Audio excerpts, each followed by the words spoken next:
Okay, is this thing working? Give it just a second here. Okay, it's working. Okay, edit the video just a moment.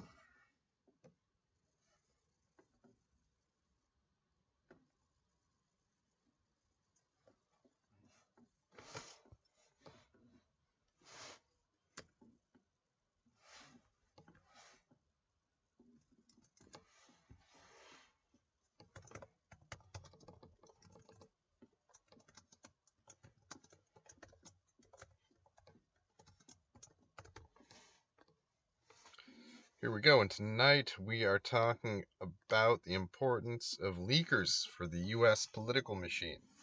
So there were many known, very famous people that have been buried and not brought up, and that are very relevant to today. One of which was Revello P. Oliver.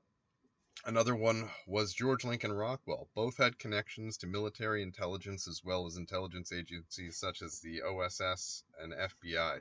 So I'm going to talk a little bit now about some excerpts I'm going to read to you and then do a little analysis afterwards. So without further ado, let's pull open those books. Where'd they go? There they are. No, that's not it. Here we go. So first one, I'm going to be reading about 10 pages from America's Decline by Revello P. Oliver. So, Part 1, America After the Holy War. So this is about people in U.S. military intelligence and the OSS, which was the predecessor to the CIA, knowing about Pearl Harbor in advance. And still, it was not stopped. This was the Jewish deep state of the time doing this. So, let me just make sure everything. And still, it was... Okay, good. So we are working. Good, I just checked the stream. We're good. When the westbound Capital Limited ran through Silver Springs in the autumn of 1945, my wife insists that there was a visible change in my countenance and some subtle alteration in my whole being. She even suggests, half seriously, that the lifting of our spirits may somehow have been sensed by our little dog, for she leaped down from the traverse seat at the end of the Pullman compartment on which she had seated herself comfortably, and bounded towards us, as though greeting us after a long absence. It is true that I felt that we were leaving forever the mephitic miasma of the District of Corruption, funny name for the District of Columbia, and, with an optimism that now seems fantastic, I was persuaded that never again would I have to concern myself personally with public affairs. I thought it was certain that within a very few years the United States and Great Britain would be swept by a reaction of national indignation that would become sheer fury as the facts about the crusade to save the Soviet became known, as I believed they inevitably must. The reaction, I thought, would occur automatically, and my own concern was for the welfare of a few friends who had innocently and ignorantly agitated for war before the unspeakable monster in the White House successfully tricked the Japanese into destroying the American fleet at Pearl Harbor. Just a parenthetical from me here, inserting Revello P. Oliver was part of the OSS, it's a predecessor to the CIA. He and, his friends were there firsthand as the Japanese were tricked into attacking us at Pearl Harbor, and then when we did not send the fleet warning when we knew the attack was coming, because the Jews wanted us dragged into Pearl Harbor at all costs. And I'm doing this now in honor of Julian Assange. He's not the only important leaker out there, not the only important journalist, but he's one of the top ones. And what I want to show you is that knowledge is power, but it's power waiting to be actualized. And we have to help this power be actualized by spreading the word. The leakers will only get out to people that are autodidactic on the internet, people like you and me that are going to go out there and find the information, people like Ryan Dawson, people like Eric Stryker, who are going to find this information. It's not going to be on the Jewish mainstream media. And Revello P. Oliver, when he was young and naive in 1945, thought that the information being in the hands of a few would go mainstream and that everyone would get furious at the Jewish deep state. And I'm reading this to you to show why you, the voter, have to vote for me and run for office and do everything we can politically to get this message out there. Because I'm reading to you the first of two examples of how there was something that should have enraged the American public, should have made the American public cry out for the blood of traitors, and did not. So I'm going to go on and show you how Ravel P. Oliver talks about how it's obvious that Japan was entrapped into attacking us and how the fleet was left there like sitting ducks to get us entrapped into a war. And I'll go on here. Tricked the Japanese into destroying the American fleet at Pearl Harbor. I wondered whether a plea of ignorance would save them from the reprisals I foresaw. And he's talking about his friends that had been around during the time in the OSS when they knew the attacks on Pearl Harbor were coming, but they didn't tell the public and they didn't warn the military personnel there that were sacrificed. Many of the reasons for my confidence in the nation's future I could not then explain even to the lady whose unfailing affection has sustained me through the greater part of my life, for I respected the various oaths of secrecy I had taken, and indeed there were a few facts which I hoped might never become publicly known. They are now commonplace, but the significance of the disclosures may not be fully apprehended. And this is what I'm saying. The knowledge was out there, but it wasn't being pushed. People assumed that the media would pick up on it, and the media is controlled by Jews. So this is Ravel P. Oliver's awakening about how the knowledge being out there in and of itself is not enough. Perhaps the most exhilarating message ever read by an American military intelligence agent was one sent by the Japanese government to their ambassador in Berlin, as I recall, urging him not to hesitate to communicate certain information by telegrams and assuring him that no human mind could decipher messages that had been enciphered on the Purple Machine. The Purple Machine is much like the Enigma machine. Pretty much he's saying, don't count on cryptography. Everyone always thinks their codes are unbreakable. But because of people like Julian Assange, we know that almost no cryptology can keep our secrets safe from the Jews. And that any state or group of individuals that think that electronic communications can be in the long term secured, they are delusional. So I used to work with cryptology in the Marine Corps. I used to have to run secret networks and hook up to the upstream and the downstream with the crypto and stuff. And I can't go into details, but let's just say there are always incidents where you learn that things are not as secure as you think they are. Moving on. The assurance justified the merriment it provoked, but to those who thought about it, he's talking about the intercepted message from the Germans in Berlin, it was also a grim warning that the fact that it had been read so easily in Washington was a secret that must never be disclosed. The methods of analysis that had permitted human minds to do what the Japanese believed impossible naturally showed why the complicated device that the Americans called the Purple Machine had been vulnerable to that analysis, and therefore indicated how it would be possible with the electronic equipment even then available to produce enciphering machines that would be proof against such analysis. And there's a footnote here that I'm not going to read. But if you go to America's Decline by Ravel P. Oliver, you will find that footnote. The comforting axiom was that man's ingenuity can do. The comforting axiom that what man's ingenuity can do, man's ingenuity can undo, is not strictly correct, and in dealing with certain of the more intricate problems encountered in analysts were grimly aware that they were working close to the frontiers of the human mind. So breaking code's hard, but people can do it. If an alert enemy learned what it had been possible for them to do, he might well have the ingenuity to make such accomplishments impossible in the future. That has happened. In that sense, the secret of Pearl Harbor should have been kept, if possible.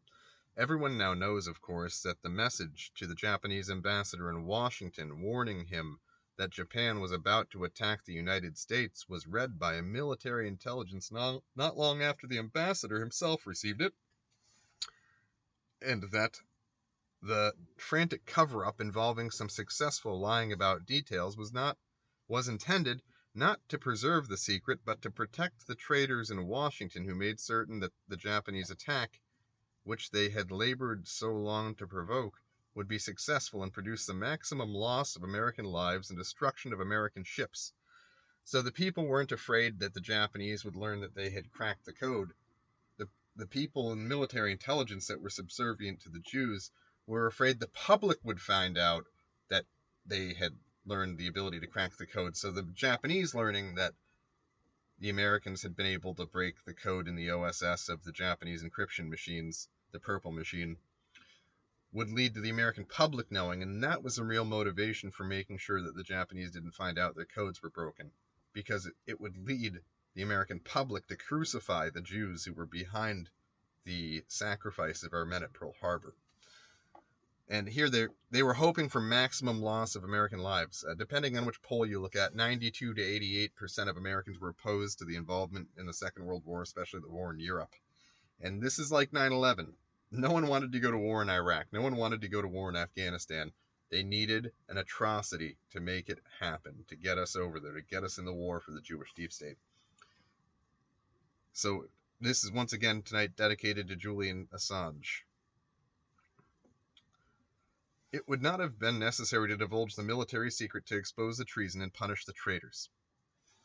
So they were hoping that there was a way to expose the fact that it was an open secret that the Japanese were going to attack Pearl Harbor right down to the date and time. And they wanted to tell the American public without breaking their oath. And so for 4 years, these people, these cowards in the OSS that wanted the public to know, didn't have the balls to go out and tell them, because they wanted to keep an oath of secrecy to the Jews. Anyhow, in January 1941, almost 11 months before Pearl Harbor, preparation for it in Washington began in Washington when Franklin D. Roosevelt summoned the Portuguese ambassador to the United States and, enjoining him to the utmost secrecy, asked him to inform Premier Salazar that Portugal need have no concern for the safety of Timor and her other possessions in Southeast Asia.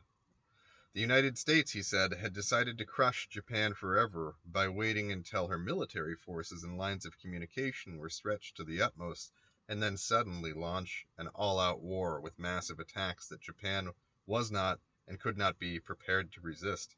As expected, the Portuguese ambassador communicated the glad tidings to the head of his government using the most secure method of communication, an enciphered code which the Portuguese doubtless imagined to be unbreakable. So we knew the Germans had broken the Portuguese code, and we knew that the Japanese had broken the Portuguese code, just as we had broken the Japanese code. And we assured them that their cipher was good, and they went ahead and communicated this knowledge, hey, we're going to attack Japan, knowing that the Japanese would eventually get it, and that the Germans and the Japanese would break the cable, break the cipher, and pass the information to the Japanese Navy. So this is our entrapping of Japan into attacking Pearl Harbor. Not our, but the Jewish deep state's doing so. As expected, the Portuguese ambassador communicated the glad tidings to the head of his government, using his most secure method of communication, an enciphered code which the Portuguese doubtless imagined to be unbreakable, but which Roosevelt well knew had been compromised by the Japanese, who were currently reading all messages sent in it by wireless.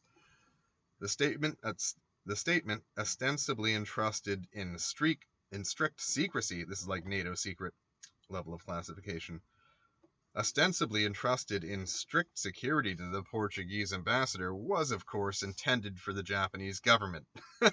And as a matter of fact, it became certain that the trick had succeeded when the contents of the Portuguese ambassador's message to Salazar promptly appeared in a Japanese message enciphered by the Purple Machine. So they confirmed that the Japanese had intercepted it because the code that the Japanese thought was unbreakable, we had broken too.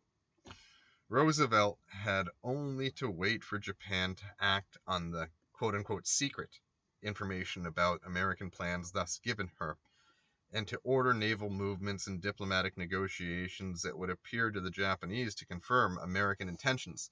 So pretty much make sure that the ostensible plans of Americans to attack the Japanese fleet in the Pacific got sent through a known compromised code. Make sure the Japanese communicated it from their interception post, their listening post to Japan, verified that they'd done it, and then do a bunch of fleet movements in the Pacific to make the message look true, to make it look like we were actually preparing to attack, which was shuffling around ships into forward positions against the Japanese. The fact that I have just mentioned is really the ultimate secret of Pearl Harbor, and seems to have been unknown to Admiral Theobald when he wrote his well-known book on the subject, The Treason of Our Great War Criminal, and that he's referring to Franklin Roosevelt, could have been exposed without disclosing.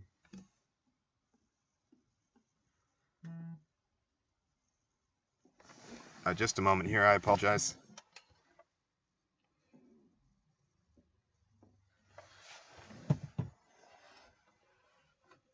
The treason of our great war criminal could have been exposed without disclosing that Japanese or even Portuguese messages had been read by military intelligence. That the statement had been made officially to the Portuguese ambassador would not have been denied by his government, and the public could have been left to assume that the Japanese had learned of the threat through their spies in Lisbon, and that the American intelligence knew of its efficiency of Japanese espionage in Portugal. So in other words, do something like WikiLeaks. The information could have been leaked, the Portuguese could have confirmed it, and then before we went into an all-out war against Europe and against Japan, the American public, just by verification of the Portuguese government, could have just confirmed that, yep, the Americans sent us this message, and there were German spies here that intercepted it. So what he's saying is there were ways of getting the information out to the public without implicating the intelligence agents that were afraid of being implicated by the public with this knowledge. Because the American public, had they known this, would have killed everyone involved. So he's saying how the intelligence agents, he's thinking 20/20 hindsight, could have leaked the information without getting crucified. Anyhow. The implication would have been made obvious by other facts that were matters of common knowledge in military circles, but had been successfully concealed from the American victims of the depraved creature they had elected to the presidency. And of course, if you're a military historian, such as I am as an amateur, you'll know that there were no patrol boats or planes or any exercises anywhere near the direction we knew the Japanese would be attacking from. So not only did we not pass on the prior warning of the impending attack that we had engineered, that our deep state had engineered, but they also made sure that the base's own normal functions were impeded such that they didn't detect the incoming attack. And they also were told that the planes appearing on their radars were American planes returning from a carrier or something. And this is combined also with the knowledge that the American carriers, the only ships that really mattered at that point other than U-boats, were steamed out of Pearl Harbor safely long before the Japanese planes arrived.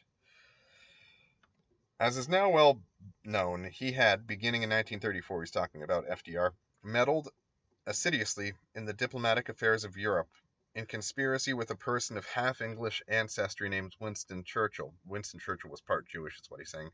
To get a war against Germany started in Europe to please his Jewish owners and gratify his own nihilistic lusts. When the gullible Poles had been successfully cozened by promises they should have known to be absurd, and when Chamberlain proved himself a cheap politician instead of a statesman, and, yielding to the pressures of aliens, involved his nation in an immoral war against its own best interests, the criminal in the White House began at once to seek means of inflicting disaster on the Americans. His first plan was defeated by the prudence of the German government.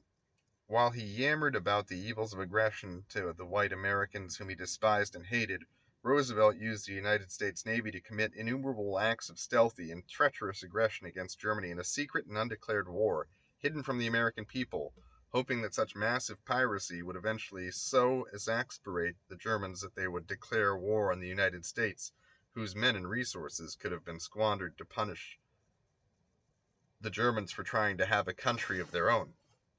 These foul acts of the war criminal were known, of course, to the officers and the men of the Navy that carried out the orders of their commander-in-chief, and were commonly discussed in informed circles, but, so far as I know, were first and most belatedly chronicled by Patrick Abazia in Mr. Roosevelt's Navy, The Private War of the U.S. Atlantic Fleet, 1939 to 1942. That's a book title.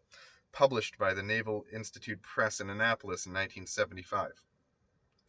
The shocking facts are reported in that book, with only daubs of rhetorical whitewash applied perfunctorily here and there to disguise a little the hideous caput mortuum, that's some sort of Latin, of the traitor, but with no intention to deceive an alert and judicious reader. But with no intention. Okay, so basically, that's Ravello P. Oliver saying that there were people that knew that we were being dragged into World War II, and they didn't step forward because they were afraid. Things like WikiLeaks are important because this is someone who knows that they're receiving. This is a way of people who know they're receiving unconstitutional orders to leak. And then the people issuing the unconstitutional orders can then be found out by the American public and held accountable with treason charges, treason against the United States, treason against the Constitution, treason against a republic, being domestic enemies, agents of foreign enemies. So basically, this isn't conspiracy theory. So this is something that if the American public had known, and there were plenty of people in a position to let the American public know, that disaster known as World War II would not have happened. You understand? So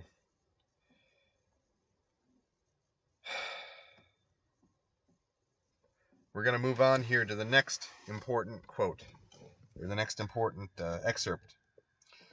This one is from Commander George Lincoln Rockwell of the United States Navy. And this one is just as damning. Where is it? There we go. No, that isn't it. My apologies. I am in need of organizing my stuff. Here we go. This one is from Commander George Lincoln Rockwell. And this is talking about the level of lies in our media, the Jewish-controlled deep state. This one's about the assassination of John F. Kennedy. And hit the record button here in case the stream gets showed, because this is about who really killed Kennedy. I hope you're ready for this. This is the black pill. This is a big black pill that they got away with this. Begin the quote from George Lincoln Rockwell. To show you just how... damn it. Here we go. Begin quote. To show you just how powerful this network of poisonous lies has become, let me present just one example of how it works to keep the American people utterly helpless and ignorant of what is really going on in the world around us. So George Lincoln Rockwell took the information he knew about the Jews killing Kennedy and got it out to the world, but that's why he was killed. He was effectively waking people up. Jews killing presidents isn't something that the American public's going to let them get away with. Let me ask the reader to try to imagine what would have happened just 30 years ago if I, George Lincoln Rockwell, had defected from the United States to Nazi Germany, denounced America, become an ardent Nazi citizen of Germany, and then came back here to America and assassinated Franklin D. Roosevelt.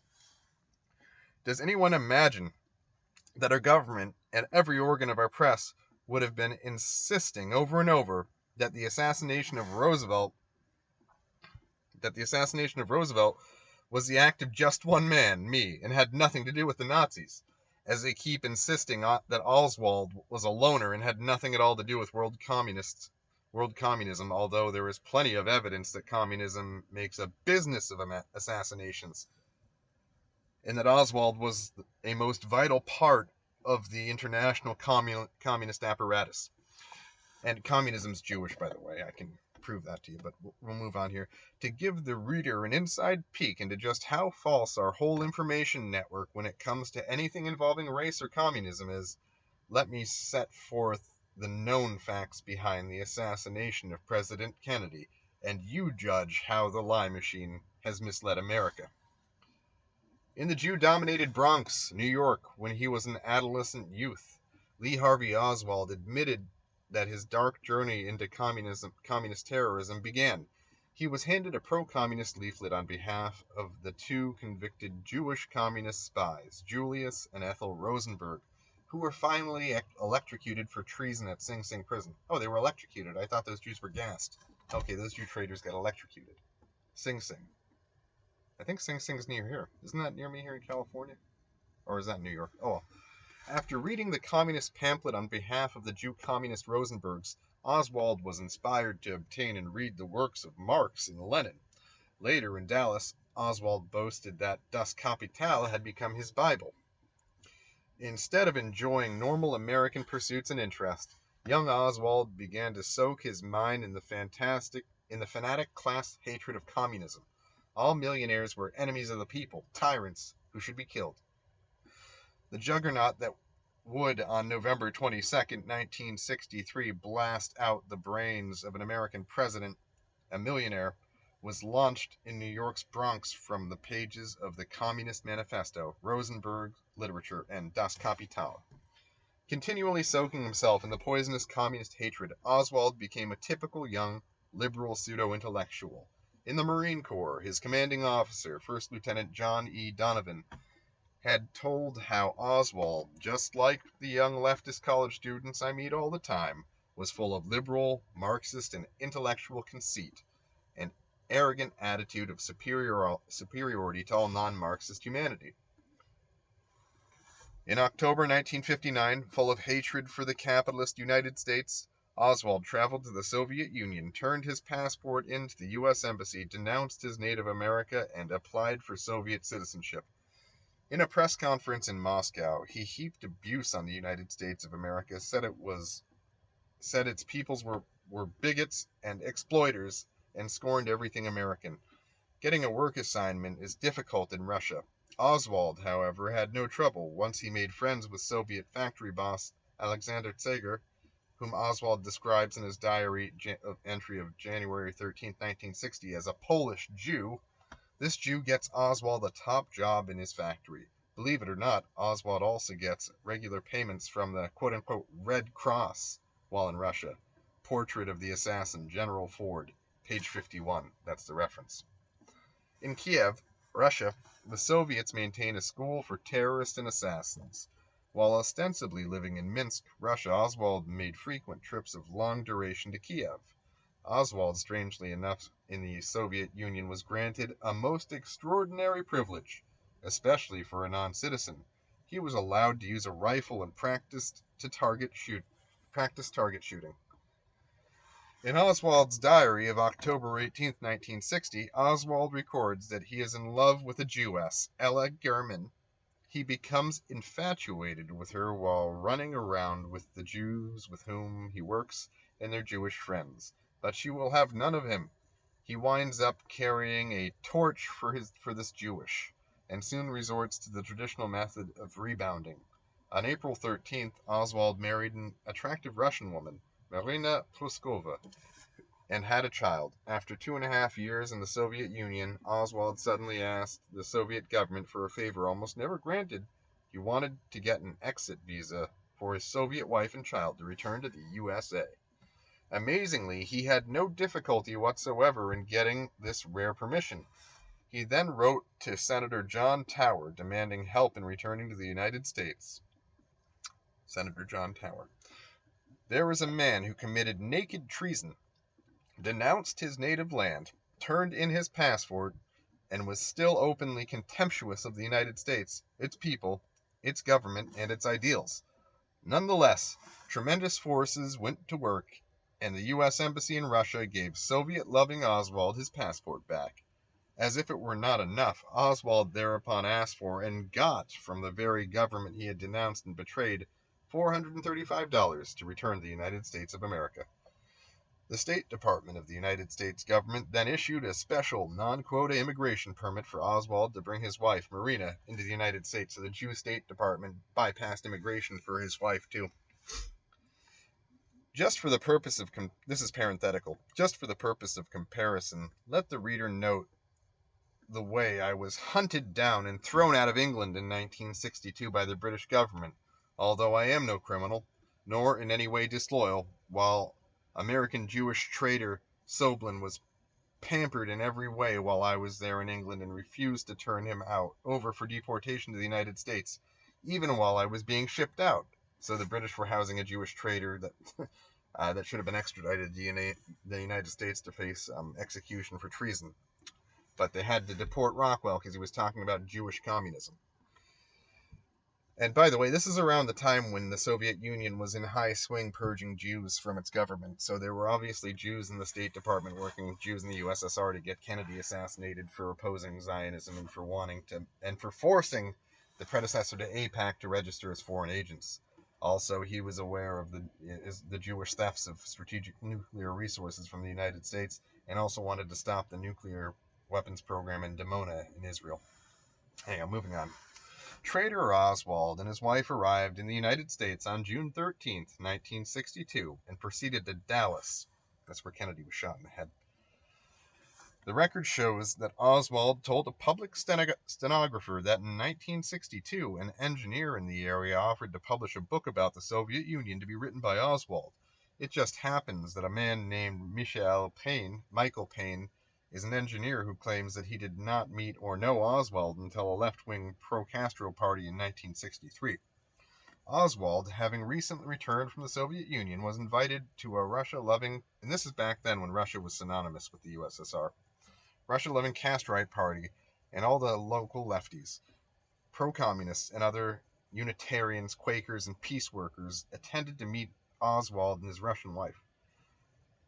A Mrs. Ruth Paine, who attended the Castrite Party, had been a super leftist liberal at Antioch College in Yellow Springs, Ohio, and in the University of Pennsylvania, and had studied Russian in line with her usual liberal magnetic attraction to everything else Russian and Soviet. Her folks were Unitarians. At this point, we are supposed to believe the Paines became so interested or entranced with this trader Oswald that they began to subsidize him and his family, and Mrs. Oswald actually moved in with them. Yeah, just a moment.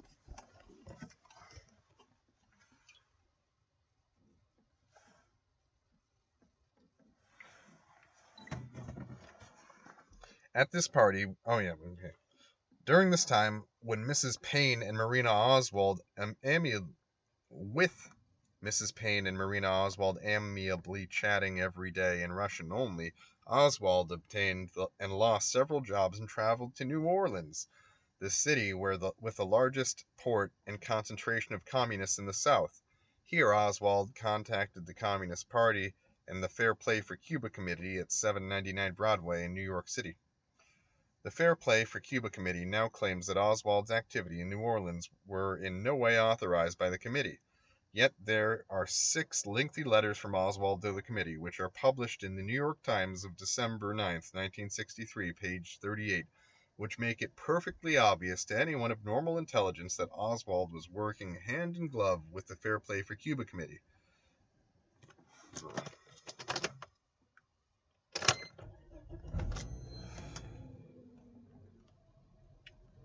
And he announced that he lost or misled carbon copies of the answers to which he wrote all of these letters of Oswald. So they got the letters from Oswald and claims that they lost the responses.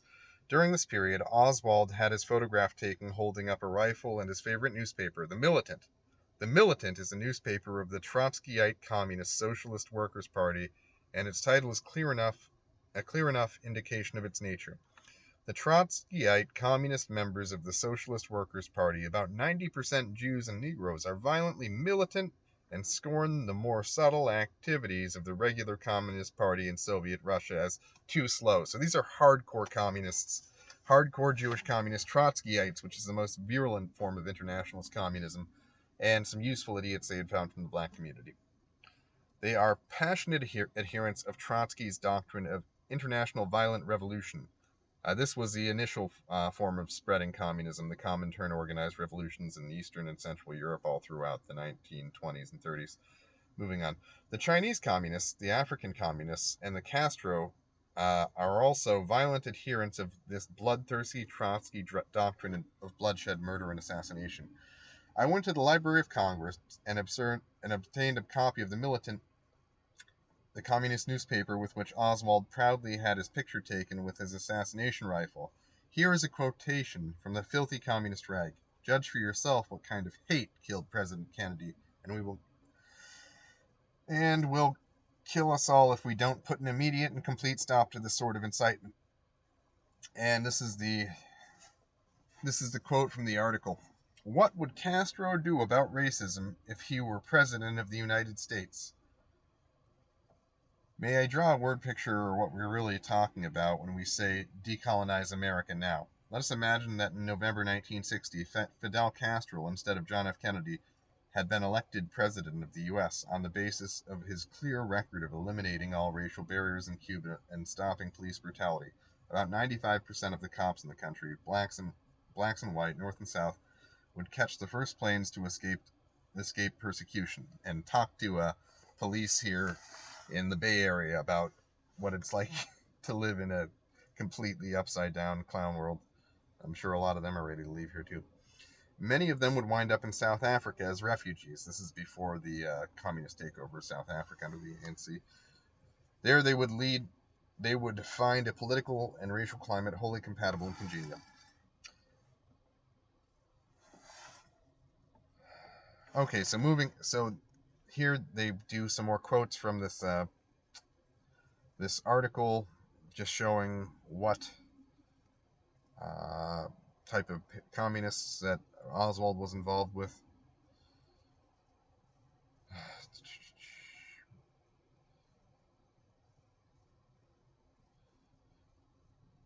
Okay, moving on here. In the voluminous records of testimony about the assassination, the wife of Lee Oswald, Marina, admits Oswald used the name A. Hidell in sending for the rifle he used to kill Kennedy, because Hidell sounds like Fidel Castro. While living with the Paynes, Oswald practiced sharpshooting with the rifle he kept in the Paynes' garage.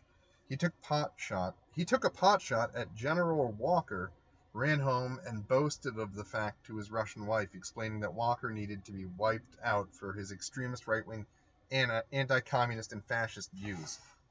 So he tried to kill a general first. Mrs. Oswald, with complete naivete... Oh, shit.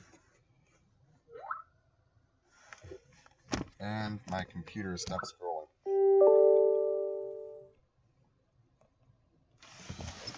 Okay, so... And my computer is scrolling around like crazy.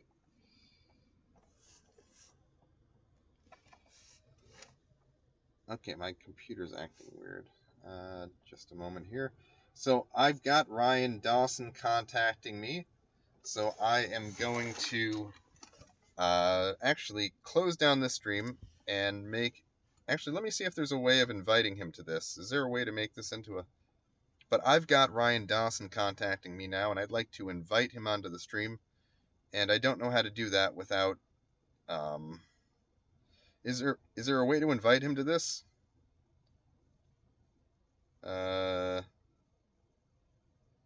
Here. Okay, so I'm going to terminate this one and start another one in just a moment.